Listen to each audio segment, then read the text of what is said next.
ambition. We've heard about a pushy mother, haven't we? Nothing like a pushy mother, is there? I remember years ago I took a wedding, and the complex of the church that I was vicar of had a fairly large hall, so they booked the hall and the kitchen for the reception. And it was a fairly boisterous affair. And it concluded with a fight, as all good weddings do apparently. And it all started with the mother of the groom confronting the mother of the bride, saying, "Your daughter's not good enough for my son." And it all kicked off from there. Pushy mothers. I also heard an interview on the shall I call it the wireless? Do you know what I mean if I say a wireless? Not long ago, it was a Today programme in the morning, and they were interviewing a former Welsh rugby player who'd been forced to give up rugby because of a serious injury. And he was talking about his ambition to climb the highest mountain on each of the 5 continents and to travel both to the North and South Poles, all in the same year. And he'd done it. And he was talking about his experience. And his ambition to do this had come partly about because his grandmother, his father, his uncle had all suffered with cancer. And he wanted to raise money for cancer research and Marie Curie. And it was that fired him to do that. The physical endurance that he endured. And we've seen countless examples of things like that. I suppose during the pandemic it ranged from Captain Tom to the little boy that slept in his tent for a year out in the back garden, and all kinds of things in between. It all boils down to what fires you up? What gets you going? What gives you ambition? And in our gospel reading we've just had, we hear about the ambition of James and John, or rather, was it the ambition of their mother, Mrs. Zebedee, for James and John? Mothers are usually very ambitious for their sons. I know that when I was younger, I was a severe disappointment to my parents and my mother.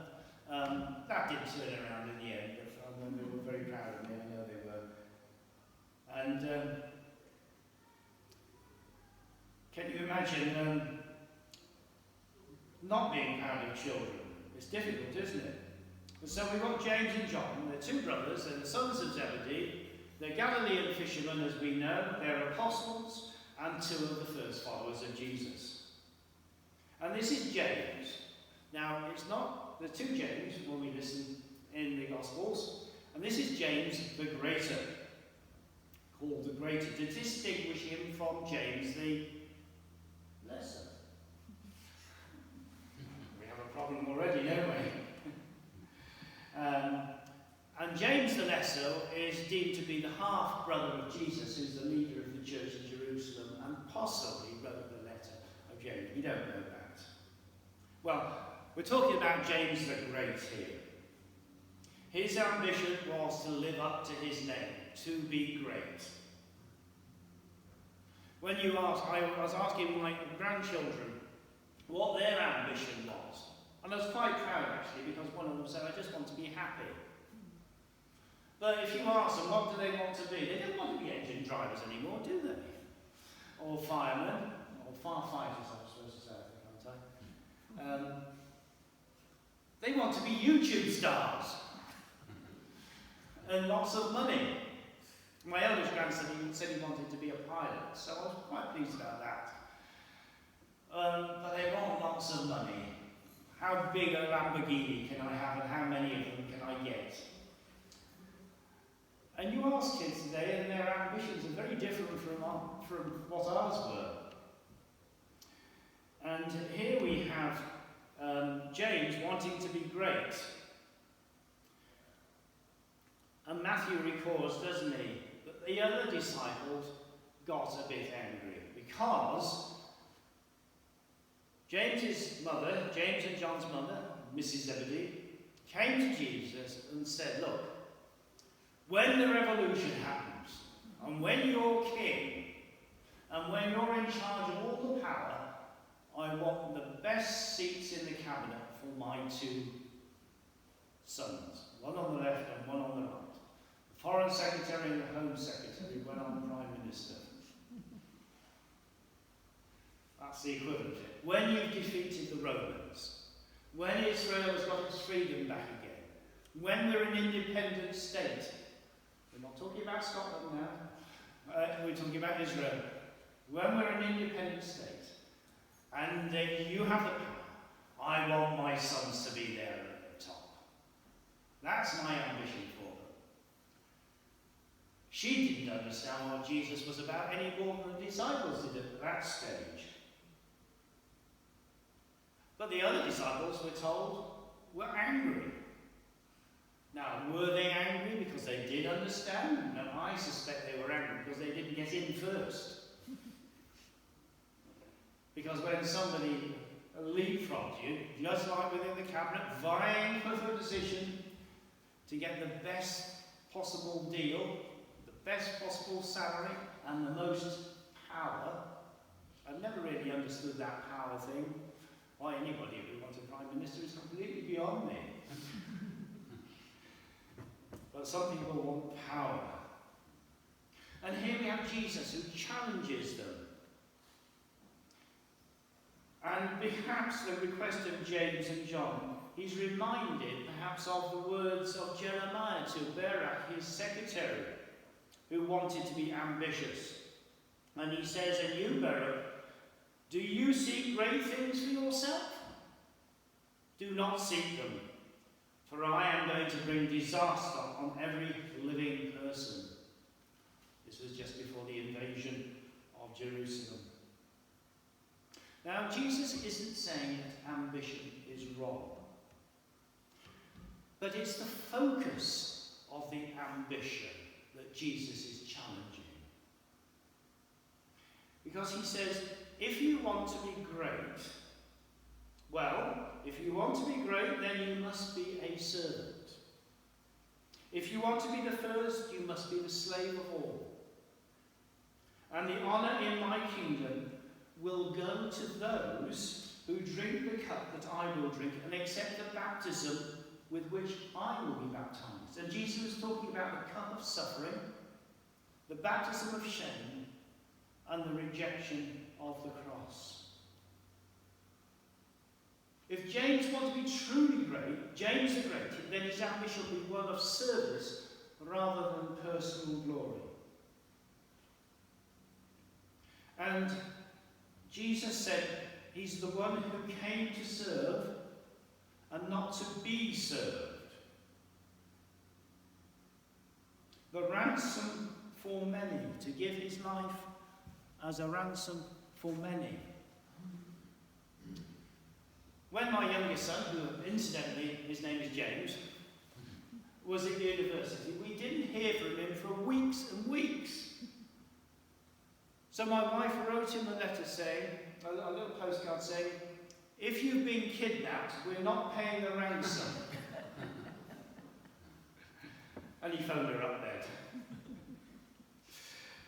The ransom, that was the amount of money to free a slave and to be freed. And Jesus came to free us. Slaves were the owners, were owned by their masters. And we get enslaved imprisoned by perhaps our ambition, our lust for power, our position. And Paul puts it in the Philippians like this. He says, talking about Jesus, though he was in the form of God, he did not count equality with God something to be grasped, but emptied himself, taking the form of a slave, our servant king.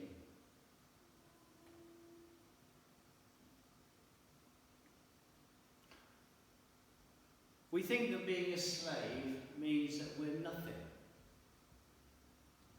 Well, to empty ourselves, we do become nothing. And to become a slave, does that mean that we're to become less than nothing? No, we're not to be doormats. Jesus was not a doormat. He was in command of the situation. He taught and healed with authority. He wasn't trampled on by anyone. He wasn't at everyone's beck and call, fulfilling their expectations. He was totally clear that he was there to do his Father's will. And he was there to do God's will, not crowd-pleasing. And why is this? Well, I believe because he knew that he was loved. And that was the source of his ambition, knowing that he was loved. Do you remember, at his baptism, he heard those words from heaven, and the dove descended upon him. You are my beloved Son, with you I am pleased. Any child would love to hear those words, and the saddest thing is when children aren't loved, when they are rejected, and their parents pour scorn on them and reject them. It's heartbreaking. God said to Jesus, you are my beloved Son. And he knew that whatever happened to him in his journey, in his ministry, his journey to the cross, he knew he was loved. And that's about self-worth, isn't it? There are too many people who feel they are worth nothing because they haven't felt the Father's love. Perhaps they have been rejected by parents or colleagues or siblings. But when you know that God loves you, everything changes. How deep the Father's love for us. How vast beyond all measure. And when we can experience that, our focus changes. It's no longer about me, what I want. It's what God wants. On the cross, it wasn't the nails that held Jesus there, but his love for us. God so loved the world. God loved the world so much that he gave his only begotten Son. But sometimes things go wrong, don't they, for all of us, even though when we know we're loved by God. Our selfish ambition gets in the way. We like to be praised. We like to be thanked. We like to be important. And sadly, it happens in the church. When I first started in parish ministry, it came to the Harvest Festival. Well, I didn't know about the traditions in the church. It was a village church. So I said on the Sunday morning before, it's Harvest Festival next week. Turn up on Sunday morning with armfuls of flowers and barrowloads of apples and cartloads of marrows, and we'll make the church look really beautiful. And we'll have a fantastic celebration. So at 10 o'clock, then on Saturday morning, everybody turned up. We made coffee and we had buns and things like that.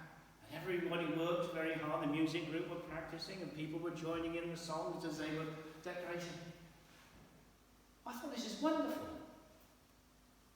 And then at lunchtime, just after lunch, the official church decorators arrived. Who's done my window? I said, I beg your pardon. I've been doing that window for the past 30 years. It's my window, and somebody's done it. Oh dear. I had to restrain myself. It happens, doesn't it? But some years later, when the church had grown, and it was a village church, very much the same as this, We're very much the same number in the congregation when we started. But within 5 years, we were having to put chairs in the transit, and it was full. And what we did was we said, ministry, what are you doing? We had people doing children's work and youth work. We had people doing flowers. Still some of those same people who objected all those years before, they came round. And on one occasion I said, right, we're going to see who does what. And what I want you to do is write on a piece of paper what you do for God within your life and within the ministry of the church, and put it in the collection plate. So everybody did that. We put paper and pencils in the pews, and with the collection it was brought up, and we put it on a communion table and offered those ministries to God. And then I said, when you've taken communion, I invite you to go to the communion table and take up your ministry again, if you want to, if you think that is what God is calling you to do. And you know, some people were just so relieved that they had been forced into doing something that they weren't really called to do. They were just doing their job, rather than a ministry. Our ministry must be a calling. It must be for God. And our self-worth must be in the light of what God has done for us. I am a child of God. I think you probably know about Billy Gray, don't you, John? The Cornish preacher back in the 1700s and in the 18th century. He was a foul-mouthed, swearing, drunken miner in the tin mines in Cornwall. And he became a Christian. And he was just so overjoyed. He just shouted from the rooftops, I am a child of God. I am a child of God, and I'm loved by God. And there's accounts of him rolling around the aisles in the church, laughing and giggling, because he was just so happy and he brought so many other people to Christ. Ambition should be focused on God. But it is nice to be thanked. I was telling John just before the service, I went to a 70th birthday yesterday, where some of those people, back in 1984, had been in their congregation, and some of them had joined since. And one elderly gentleman came up to me, and he said, I've never said this to you before, Peter, but I want to thank you. Because 40 years ago, you led me to know Jesus, to know that I was loved. And I thank you now. And that was very special. That was yesterday afternoon. Ambition shouldn't be about me, what I am, what I'm about. Not what Mrs. Zebedee wanted for her sons. It's about what we want for God. Offering ourselves in humble service. But it's not an easy road. The question that we need to ask ourselves is, who am I doing this for? Is it for my glory or for Jesus? And our reward will be when we meet him face to face, to hear him say to us, well done, good and faithful servant. Enter into the joy of your Lord. So in conclusion, 3 simple points. We're called to follow Jesus through love and obedience, not for what we can get out of it. Following Jesus may lead us through suffering, disappointment, vilification. People saying all manner of evil things against us, as Jesus said they would. And leadership among those who do follow Jesus is characterized by giving and by service to others. Did you notice that bit in the Acts of the Apostles? The church saw there was a need, and they had a collection, a food bank, and it was sent, and it was the church that did it. And we here in Bingham, as God's people, God's church, we need to be the centre of everything that's going on. To be involved in everything. To bring salt and light into our community, into our world. For Jesus' glory.